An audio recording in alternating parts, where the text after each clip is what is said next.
హల్లెలూయా హల్లెలూయా. ప్రభువైన యేసుక్రీస్తు వారి నామములో అందరికీ వందనాలు. గడిచిన నెలంతా కూడా దేవుని మనల్ని కాపాడి ఈ నూతన నెలలో 11వ నెల 10 నెలల క్షేమం కాపాడి దేవుని 11వ నెలని ముందుకు చేస్తున్నాం. దేవునికి స్తోత్రం. హల్లెలూయా. ఈ నెల ఆశీర్వదించబడినటువంటి మాసముగా మనందరికీ కలుగుగాక. ఆమేన్ ఆమేన్. దేవుని ఈ లోకంలో జీవిస్తున్నప్పుడు మనం ఏమి చేయాలో యాకోబు గారు రాసిన పత్రిక 5వ అధ్యాయం 11వ వచనం ఒక చదవండి. 11వ వచనం యాకోబు గారు, మీలో ఎవరికైనాను శ్రమ సంభవించినా అతడు ప్రార్థన చేయవలెను.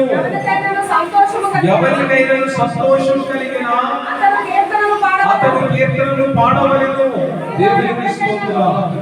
హల్లెలూయా హల్లెలూయా. ఏం చేయాలి? మనం శ్రమ కలిగితే ఏం చేయాలి? ప్రార్థన చేయాలి. సంతోషం కలిగితే ఏం చేయాలి? కీర్తన పాడాలి. మీరు ఎవరైనా రోగి అయి ఉన్నాడా? అతను ఏం చేయాలి? సంఘపు పెద్దలను పిలిపింపవలెను. వారు ప్రభువు నామమున అతనికి నూనె రాచి అతని కొరకు ప్రార్థన చేయవలెను. దేవునికి స్తోత్రం. హల్లెలూయా హల్లెలూయా. మీలో ఎవరికైనా శ్రమ కలిగితే ప్రార్థన చేయమని వాక్యం చెప్తుంది, కానీ అతనికి తిరగమని వాక్యము చెప్పడం లేదు. నా ప్రియ సహోదరి సహోదరుడా, శ్రమలో ప్రార్థన చేస్తే అబ్రహాము దేవుని దీవించాడు. దేవునికి స్తోత్రం. లోతు దేవుని దీవించాడు. దేవునికి స్తోత్రం. ఇస్సాకును దేవుడు దీవించాడు. లాబానును దేవుడు దీవించాడు. యాకోబును దేవుడు దీవించాడు. యోసేపును దేవుడు దీవించాడు. ఈ రోజున నిన్ను దీవిస్తున్నాడు. హల్లెలూయా హల్లెలూయా. శ్రమ లేనటువంటి కుటుంబం, దుఃఖము లేనటువంటి కుటుంబం భూమి మీద ఏ కుటుంబంలో వెళ్ళినా, ఎక్కడికి వెళ్ళినా కానీ మనుషులందరూ కూడా వేదన పడుతూ ఉన్నారు, శోధించబడుతున్నారు. కుటుంబ సమస్యలు, భార్యాభర్తల మధ్య సమస్యలు, పిల్లల మధ్య సమస్యలు, ఆర్థిక సమస్యలు, ఇరుగు పొరుగు వారి సమస్యలు, పనిచేస్తున్న స్థలాల్లో సమస్యలు, జీవితంలో ఆరోగ్య సమస్యలు, ఇన్ని సమస్యల చేత సతమతమైపోతున్న మనకు వాక్యం ఏమి చెప్తుందంటే, ఎవరికైనాను అందరూ జాగ్రత్తగా వినండి. ఎవరికైనాను శ్రమ సంభవించినా అతడు ప్రార్థన చేయవలెను. మరి నీకు శ్రమ వచ్చినప్పుడు, దుఃఖం వచ్చినప్పుడు నువ్వేం చేస్తున్నావు? ఒకసారి ఆలోచించుకోవాలి. శ్రమ కలిగినప్పుడు ప్రార్థన చేయమని వాక్యం సెలవిస్తూ ఉన్నది. సింహాల గుహలో ఉన్నటువంటి దానియేలు షడ్రకు షాద్రకు ప్రార్థన చేశారు. అగ్నిగుండంలో వేసిన ప్రార్థన చేశారు. పౌలు సీల అర్ధరాత్రిలో చెరసాలలో ఉన్నప్పుడు ప్రార్థన చేశారు. మరి మనం ఏం చేస్తున్నాం? ఒకసారి ఆలోచించుకోవాలి. ఈరోజు దేవుడు నిన్ను ఆశీర్వదించడానికి నిలబెడుతూ ఉన్నాడు. చూడండి, ఆదికాండము 39వ అధ్యాయం. ఆదికాండము 39వ అధ్యాయం.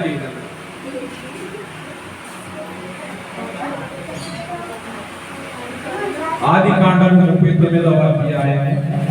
యోసేపును ఐగుప్తులకు తీసుకొని వచ్చినప్పుడు ఫరో యొక్క ఉద్యోగస్తులను, రాజ సంరక్షణ సేనాధిపతి అయిన పోతీఫరు ఒక ఐగుప్తీయుడు అక్కడికి అతన్ని తీసుకొని వచ్చిన ఇష్మాయేలు వద్ద అతన్ని కొనెను. యెహోవా యోసేపునకు తోడై ఉండెను కనుక అతడు వర్ధిల్లుచు తన యజమానులకు ఆ ఐగుప్తుని ఇంట ఉండెను.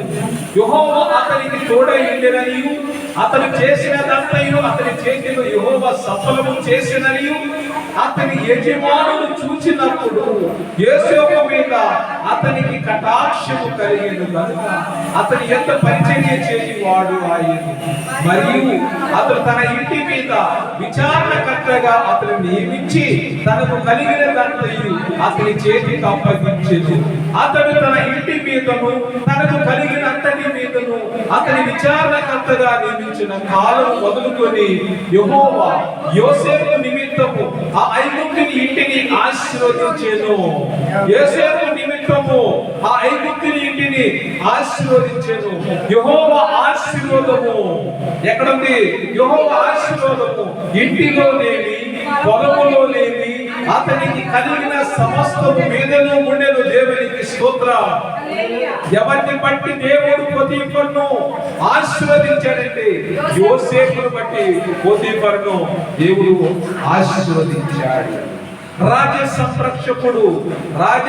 సంరక్షకుడు ఉద్యోగి ఎవరు? పోతీఫరు. రాజు దగ్గర పనిచేసేటువంటి అధిపతి, సేనాధిపతి పోతీఫరు ఇష్మాయేలు దగ్గర ఎవరిని కొన్నాడు అంటే యోసేపును కొన్నాడు. దేవునికి స్తోత్రం.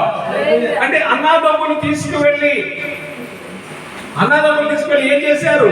బావిలో పడేశారు. బావిలో ఉన్నటువంటి యోసేపును ఇష్మాయేలు పైకి లాగి ఐగుప్తు దేశానికి తీసుకుని వచ్చి పోతీఫరుకు అమ్మేశారు. విదేశారా ఇలాంటి సిచ్యువేషన్ ఎప్పుడైనా మీరు ఆలోచించారా? ఒకసారి మన పరిస్థితి చూడండి. ఒకప్పుడు బందీలుగా ఉన్నాం, కూలీలుగా ఉన్నాం, సమాజానికి దూరంగా ఉన్నటువంటి మనల్ని దేవుడు సమాజం మధ్యలోకి తీసుకుని వచ్చాడు. దేవునికి స్తోత్రం. ఒకప్పుడు దేవాలయానికి మందిరంగా అవుట్ సైడ్. అందుకే వాక్యం ఏం చెప్తున్నట్టే యెహోవా చేత ఆశీర్వదింపబడ్డవాడా లోనికి రమ్ము. దేవుడు ఎక్కడో తిరుగుతున్నప్పుడు ఏ ఆశ లేక లోకం పట్టుకుని లోకంలో తిరుగుతున్నప్పుడు దేవుడు నిన్ను పట్టుకుని నీ పాపాలు క్షమించి నీ పాప జీవితాన్ని కొట్టివేసి దేవుని మందిరంలో కూర్చోపెట్టాడు. హల్లెలూయా, హల్లెలూయా. నిన్ను ఆశీర్వదించాలని తన మందిరములో కూర్చోపెట్టాడు. వాక్యం ఏం చెప్తుందంటే తన మందిరంలో యెహోవా చేత ఆశీర్వదింపబడిన వారు ఖర్జూరపు వృక్షము వలె మొవ్వవేయుదురు. వారి వృద్ధాప్యములో వారి యవ్వన కాలంలో వాళ్ళు ఎప్పుడు కూడా జీవిస్తూ ఉంటారు. దేవునికి స్తోత్రం. హల్లెలూయా. ఈ రోజున దేవుని బిడ్డలారా 3వ వచనం చూడండి. 39వ అధ్యాయం ఆదికాండము 39వ అధ్యాయం 3వ వచనం చూడండి. యెహోవా అతనికి తోడై ఉండెననియు అతడు చేసినదంతయు అతని చేతిలో యెహోవా సఫలము చేసిననియు అతని యజమానుడు చూసినప్పుడు యోసేపు మీద అతనికి కటాక్షము కలిగింది. దేవునికి స్తోత్రం. హల్లెలూయా. అంటే యోసేపు మీద పోతీఫరుకి ఏమి కలిగింది? దయ కలిగింది. ఎవరు ఈయన?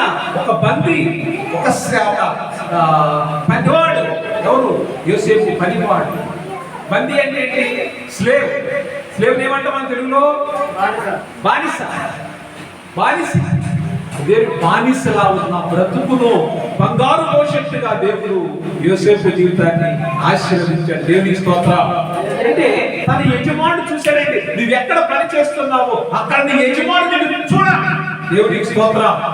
నువ్వు ఎలాంటి వాడివో, నువ్వు యెహోవా చేత ఆశీర్వదించబడిన వాడివని వాళ్ళు చూడాలి. అందును బట్టి నిన్ను కొనియాడాలి. దేవునికి స్తోత్రం. నువ్వు పనిచేస్తున్న స్థలాల్లో నీ యజమానుడు నిన్ను నిందించడానికి వీల్లేదు, తీసివేయడానికి వీల్లేదు. అలాంటి సాక్ష్యం పొందుకోవాలి. నువ్వు ఊరిలో ఉంటే ఊరిలో అలాంటి సాక్ష్యం కలిగి ఉండాలి. ఇంటిలో ఉంటే ఇంటిలో అలాంటి సాక్ష్యం కలిగి ఉండాలి. ఉద్యోగం చేస్తే ఉద్యోగం సాక్ష్యం కలిగి ఉండాలి. దేవునికి స్తోత్రం. ఎరికి యెహోవా అతనికి తోడై ఉండెననియు అతడు చేసినదంతయు అతని చేతిలో యెహోవా సఫలము చేశాడు. దేవుడు విజయం చేశాడు, విజయాన్ని ఇచ్చాడు. ఇది గ్రహించినటువంటి పోతీఫరుకి హృదయం కరిగిపోయింది. అయ్యో, నేను రాజు దగ్గర పనిచేసేవాడిని. ఈ యొక్క బానిసగా ఉన్నటువంటి యోసేపు ఏ ప్రాంతంలో వెళితే ఆ ప్రాంతం ఆశీర్వదించబడింది, ఏ మార్గంలో నడిస్తే ఆ మార్గం ఆశీర్వదించబడింది, ఏ పనికి పూనుకుంటే ఆ పని విజయవంతముగా జరిగింది అని గ్రహించాడు. పోతీఫరు యొక్క కన్నులు తిరుగుబడ్డాయి. యెహోవా అతనికి తోడుగా ఉన్నాడని గ్రహించాడు. గ్రహించి ఆయన ఏం చేశాడో తెలుసా? చూడండి, గ్రహించి అతడు చూడండి యోసేపు 5వ వచనం, అతడు తన ఇంటి మీదను తనకు కలిగినంతటి మీదను అతని విచారణకర్తగా నియమించెను. దేవునికి స్తోత్రం. ఇంకా బానిస కాదు యోసేపు, బానిస కాదు యోసేపు. ఎవరండి? బానిస కాదు. యోసేపు బానిసగా ఉన్నటువంటి యోసేపు బ్రతుకును దేవుడు మార్చాడు. ఈ విషయాన్ని తన యజమానుడైనటువంటి పొతీఫరు చూశాడు. చూసి తనకు కలిగిన అంతటి మీద సర్వ అధికారానికి విచారణకర్తగా యోసేపును నియమించాడు. దేవునికి స్తోత్రం. హల్లెలూయా, హల్లెలూయా. నీ ఉంటున్న ప్రాంతాల్లో దేవుడు నిన్ను ఒక మూల స్తంభంగా నిలబెడుతూ ఉన్నాడు. దేవుడి ఇస్సాకు జీవితంలో కూడా ఇదే జరిగింది. మీకు ఇంతకుముందు వారంలో కూడా గుర్తు చేసింది. ఆదికాండం 26వ అధ్యాయం 26. అబీమెలెకు నీవు మాకంటే బహు 26 చదువుతున్నాను, మీరు వినండి. అబీమెలెకు నీవు మాకంటే బహు బలము గలవాడు కనుక మా యొద్ద నుండి వెళ్ళిపోమని ఇస్సాకుకు చెప్పగా ఇస్సాకు అక్కడి నుండి వెళ్ళి గెరారు లోయలో గుడారము వేసుకొని అక్కడ నివసించెను. దేవునికి స్తోత్రం. వెళ్ళిపోమన్నారు ఇస్సాకును. అయ్యా నువ్వు మా దగ్గర ఉండొద్దు, నువ్వు వెళ్ళిపోమన్నారు. ఎందుకు వెళ్ళిపోమన్నారో చూడండి. 28వ వచనం చూడండి. ఎందుకు వెళ్ళిపోమని? దేవుడు అతనికి తోడుగా ఉన్నాడు. 28వ వచనం, వారు 26-28 వారు నిశ్చయముగా యెహోవా నీకు తోడైనట్టు చూచితివి కనుక మనకు అనగా మాకును నీకును మధ్య ఒక ప్రమాణం ఉండవలెనన్నారు. దేవునికి స్తోత్రం. అంటే వాడు చూశారు. ఏం చూశారు? యెహోవా అతనికి తోడుగా ఉన్న వాడు చూశారు. అక్కడ 27 వచ్చేసరికి ఇస్సాకు మీరు నా మీద పగబట్టి మీ అందరూ నేను పంపు వేసిన తర్వాత ఎందు నిమిత్తం నా యొద్దకు వచ్చి ఉన్నారు అడుగుతున్నాడు. ఎందుకంటే వాళ్ళు ఏమంటున్నారు? నిశ్చయముగా యెహోవా నీకు తోడుగా చూచితిమి. మేము చూసామయ్యా, నీవు యెహోవా చేత ఆశీర్వదించబడిన వాడమని మేము చూసాము. గెరారులో నుంచి వెళ్ళిపోతుంటే పంపివేస్తే ఇదేం పెట్టారా? ఆయన ఇస్సాకు వాళ్ళ మధ్య నుంచి వచ్చేసాడు. అబ్రహాము ఇస్సాకు అబీమెలెకు దగ్గరికి వచ్చేసి ఎక్కడ ఉన్నాడండి? గెరారు లోయలో గుడారము వేసుకుంటున్నాడు. తర్వాత ఆ రాత్రియే యెహోవా అతనికి ప్రత్యక్షమై నేను నీ తండ్రి అయిన అబ్రహాము దేవుడను, నేను నీకు తోడై ఉన్నాను కనుక భయపడకు, నా దాసుడైన అబ్రహామును బట్టి నిన్ను ఆశీర్వదించి నీ సంతానము విస్తరింప చేసేదనని చెప్పాను. దేవునికి స్తోత్రం. ఎవరిని బట్టి ఆశీర్వదిస్తానన్నాడు? అబ్రహామును బట్టి ఆశీర్వదిస్తానన్నాడు. ఇది ఒక నిబంధన, ఇది ఒక నిబంధన. నీ సంతానాన్ని సముద్రపు ఇస్రాయేలు వలె ఆశీర్వదిస్తానన్నాడు.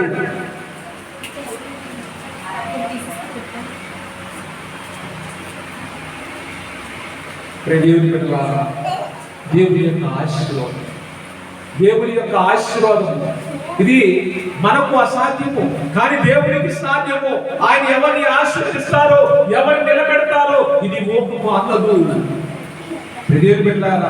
వీళ్ళకి ఆయన మీద అసూయ కలిగింది. అసూయకు వచ్చారా? నన్ను పంపివేసిన తర్వాత నా మీద పగబట్టి నా ఎత్తుకు వచ్చారా అని అడుగుతున్నాడు. ఎందుకంటే దేవుడు ఆయన్ని ఆశీర్వదించిన విధము చూడగా వారికి భయం కలిగింది. భయం కలిగి ఇస్సాకుతో సంధి చేసుకోవాలని అబీమెలెకు తన స్నేహితుడు కూడా కలిసి అతని దగ్గరికి, ఇస్సాకు దగ్గరికి వచ్చాడు. సో ఆయన నీవు మాకు కీడు చేయకుండా నీతో మాకు సంధి చేసుకోవాలని చెప్పేసి అడిగారు. ఇప్పుడు నీవు యెహోవా ఆశీర్వాదం పొందిన వాడు అని దేవునికి స్తోత్రం. వాళ్ళు సాక్ష్యం చెప్తున్నారు. ఎవరు? అబీమెలెకు అతని స్నేహితులందరూ కూడా ఇస్సాకు గురించి నువ్వు యెహోవా చేత ఆశీర్వదింపబడిన వాడు అని సాక్ష్యం చెప్తున్నారు. దేవునికి స్తోత్రం. హల్లెలూయా, హల్లెలూయా. ఇస్సాకు జీవితంలో దేవుడు ఎంతగా ఆశీర్వదించాడు. మరి ఇంకొక వ్యక్తి ఉన్నాడు. ఇంకో వ్యక్తి ఎవరండి? ఈ యొక్క ఇస్సాకు కొడుకే యాకోబు. చూడండి, యాకోబు జీవితం 30వ అధ్యాయం రండి. ఆదికాండం 30వ అధ్యాయం 28 27వ వచనం, 30వ వచనం ముందు 27వ వచనం. అందుకు లాబాను అతనితో, నీ కటాక్షము నా మీదనున్న యెడల నా మాట వినుము. నిన్ను బట్టి యెహోవా నన్ను ఆశీర్వదించునని నిన్ను బట్టి యెహోవా నన్ను ఆశీర్వదించునని శకునము చూసి తెలుసుకొంటిని అని చెప్పాను. దేవుని యొక్క దేవుడు లాబాను యొక్క హృదయాన్ని తెలిసింది. లాబాను ఈ యొక్క యాకోబు దేవుడు ఏ విధంగా ఆశీర్వదించాడో శకునము చూసి తెలుసుకున్నాడు. శాస్త్రము చదివి వారులకు మెస్సయ్య యేసయ్య ఎక్కడ పుట్టాడో ఆ రోజున జ్ఞానులు కూడా ఆ శకునము చూసే ఆయన ఉన్నటువంటి స్థలం దగ్గరకు వచ్చారు. ఈ రోజున లాబాను కూడా దేవుడు ఏ విధంగా ఈ యొక్క యాకోబును ఆశీర్వదించాడు, శకునము చూశాడు. దేవుని బిడ్డలారా 30వ వచనం 29. అందుకు యాకోబు అతని చూసి, నేను నీకెట్లు కొలువు చేసేసినో నీ మందలు నా యొద్ద ఎట్లుండెనో అది నీకు తెలియదు. నేను రాక మునుపు 30వ వచనం చాలా ఇంపార్టెంట్ అండి. ఆదికాండము 30:30 నేను రాక మునుపు నీకుండినది కొంచెమే, అయితే అది బహుగా అభివృద్ధి పొందెను. నేను పాదము పెట్టిన చోటే ఎల్లా యెహోవా నిన్ను ఆశీర్వదించెను. దేవునికి స్తోత్రం. హల్లెలూయా, హల్లెలూయా. నేను వచ్చినప్పుడు నీకు ఎంతండి? చాలా కొద్దిగా ఉంది. నీ ఆస్తిపాస్తులు, నీ మేకలు, నీ యొక్క ఆ సంపదంతా కూడా చాలా కొద్దిగా ఉంది. కానీ నేను వచ్చిన తరువాత యెహోవా నిన్ను ఆశీర్వదించాడు. దేవునికి స్తోత్రం. నేను పాదం పెట్టిన చోటెల్లా కూడా గొర్రెలు మేపుతూ, మేకలు మేపుతూ ఏ ప్రాంతంలో అడుగు పెట్టాడు ఆ ప్రాంతం అంతా కూడా దేవుడు ఆశీర్వదించాడు. లాభాలు వసూలు చేశాడు. దేవునికి స్తోత్రం. హల్లెలూయా. యాకోబు అంటే ఇక్కడ యాకోబు పని చేస్తున్నాడు. ఎవరి దగ్గర? లాబాను దగ్గర పని చేస్తున్నాడు. అంటే దేవుడు ఆశీర్వదించే విధానాన్ని ఎవరి కొరకు ఉడిగి చేస్తున్నాడంటే లాబాను కోసం చేస్తూ ఉన్నాడు. సో ఆయన ప్రాంతం అంతా కూడా దేవుడు ఆశీర్వదించాడు. మరి యేసేపు నడిచిన మార్గం అంతా కూడా దేవుడు ఆశీర్వదించాడు. మరి 39వ అధ్యాయం, ఆదికాండం 39వ అధ్యాయం, 39వ అధ్యాయం, ఆదికాండం 39 5వ వచనం. అతడు తన ఇంటి మీదను తనకు కలిగిన అంతటి మీదను అతని విచారణకర్తగా నియమించిన కాలం మొదలుకొని యెహోవా యోసేపు నిమిత్తము ఆ ఐగుప్తు ఇంటిని ఆశీర్వదించెను. దేవునికి స్తోత్రం. ఎవరి నిమిత్తము ఆశీర్వదించాడు? యోసేపు నిమిత్తము తన యజమానుడైనటువంటి పొతీఫరును ఆశీర్వదించాడు. యెహోవా ఆశీర్వాదము ఇంటిలోనేమి పొలములోనేమి అతని కలిగిన సమస్తము మీద ఉండేదో. దేవునికి స్తోత్రం. ఇంకా ఇదని అదని లేదు. ఇక్కడ దేవుడు ఈ యొక్క పొతీఫరును ఎంతగా ఆశీర్వదించడానికి వాక్యం రాయబడి, ఇంటిలోనేమి పొలములోనేమి అతనికి కలిగిన సమస్తమును దేవుడు ఆశీర్వదించాడు. దేవునికి స్తోత్రం. హల్లెలూయా. మరి ఇప్పుడు నిన్ను బట్టి ఈ సంఘాన్ని ఆశీర్వదించాలి. దేవునికి స్తోత్రం. హల్లెలూయా. నిన్ను బట్టి ఈ సంఘాన్ని ఆశీర్వదించాలి. నువ్వు అడుగు పెట్టినటువంటి ఈ హోలీ క్రాస్ ప్రాంగణాన్ని దేవుడు ఆశీర్వదించాలి. హల్లెలూయా. ఇక్కడ నామమాత్రపు క్రైస్తవులు కాదు, టైం పాస్ క్రైస్తవులు కాదు, దేవుని ఆత్మతో సత్యముతో ఆరాధిస్తూ మనం ఆత్మ కార్యాలను చూసేటువంటి వారిగా ఉండాలి. నువ్వు అడుగు పెట్టావు, ఈ స్థలంలో ఆశీర్వదించబడాలి, ఈ మందిరం ఆశీర్వదించబడాలి, మందిరంలో ఉన్న కుటుంబాలు ఆశీర్వదించబడాలి, సంచి బిడ్డలు ఆశీర్వదించబడాలి. నువ్వు అడుగు పెట్టి ప్రతి స్థలమల్లా కూడా ఆశీర్వదించబడాలి. ఆమేన్, ఆమేన్. ఎంతగా దేవుడు ఆశీర్వదిస్తున్నాడు. సో ఇంకా ఏ సమస్య 3 విషయాలు మూడు విషయాలు. ఇస్సాకును బట్టి ఇస్సాకు అడుగు పెట్టిన స్థలమెల్లా దేవుడు ఆశీర్వదించాడని అబీమెలెకు తెలుసుకున్నాడు. అబీమెలెకు జీవితం మారిపోయింది. యాకోబు అడుగు పెట్టిన చోటెల్లా దేవుడు దీవించాడు. లాబాను జీవితం మారిపోయింది. యోసేపు అడుగు పెట్టిన స్థలమెల్లా దేవుడు దీవించాడు. పోతీఫరు జీవితం మారిపోయింది. ఇప్పుడు నీ జీవితం మారలేదంటే నా ప్రియ సహోదరి సహోదరుడా, ఇది నీ తప్పే. నీ జీవితం మారలేదంటే, నీ జీవితం ఆశీర్వదించబడలేదంటే కారణం దేవుడు కాదు. దేవుడు అన్యాయం చేయడు. దేవుడు ఆరోగ్యం ఇచ్చాడు, ఆయుష్ ఇచ్చాడు, తెలివితేటలు ఇచ్చాడు. పని చేసుకుని బాగుపడమన్నాడు. దేవునికి స్తోత్రం. హల్లెలూయా, హల్లెలూయా. రోగులై పని చేసుకోవడానికి అవకాశం లేక బాధలు పడుతున్నావా? కానీ దేవుడు నీకు ఆరోగ్యం ఇచ్చి ఆయుష్ ఇచ్చి దేవుడిని పని చేసుకోమన్నాడు. దేవుడిని ఏ స్థలములో నిలబడితే ఆ స్థలములో నీవు ఆశీర్వాదకరంగా ఉన్నది కాక. ఆమేన్. ఇంకా నా దగ్గర లేదు, నేను బలహీనుడిని అంటానికి వీల్లేదు. నా ప్రియ సహోదరి సహోదరుడా, నువ్వు యెహోవా చేత ఆశీర్వదించబడిన వాడు. నిబ్బరము కలిగి ధైర్యముగా మరలా ఒక్కసారి ఒక్క వాక్యం చూసుకుందాం.